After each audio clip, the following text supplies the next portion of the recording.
the world's dynamic, so it's always changing, and interest rates may or may not go up. I mean, it's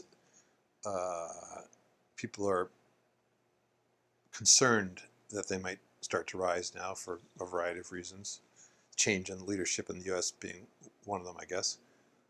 But again, I think you have to anchor yourself in business fundamentals. Like, how can you know in a dynamic and changing world at what price you should buy a business, a security, a piece of real estate, and at what price you should sell it, unless it's anchored in some underlying fundamental, right? So you buy a piece of income generating real estate, I think, for a couple of reasons. One is when the yield is attractive, or when you see an opportunity to repurpose that real estate and in so doing take a yield that might not be that attractive right now, but repurpose the real estate into a yield that is attractive and get the commensurate rise in capital value.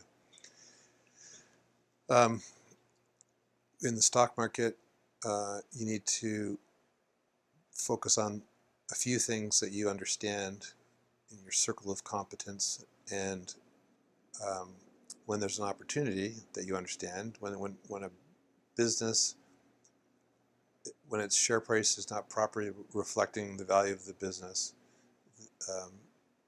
when the share price is understating the value of the business, then there's an opportunity to buy that business and to hold it until that perception changes. And conversely, people get all worried about the volatility in the price of the shares that they've bought. But if you just take it back to a real world example, if you owned a dry cleaner and some guy came along and said, "Hey, I'll give you $10 for your dry cleaner shop," you wouldn't get all nervous because you thought, "Oh, he knows the business better than I do." You just say no. And so that's the same thing in the stock market. When you own fractional parts of a business, if you understand the business value, then you're not going to be thrown off by fluctuations in the price caused by whatever psychological factors, money flows, trends, and things like that. That's what I think.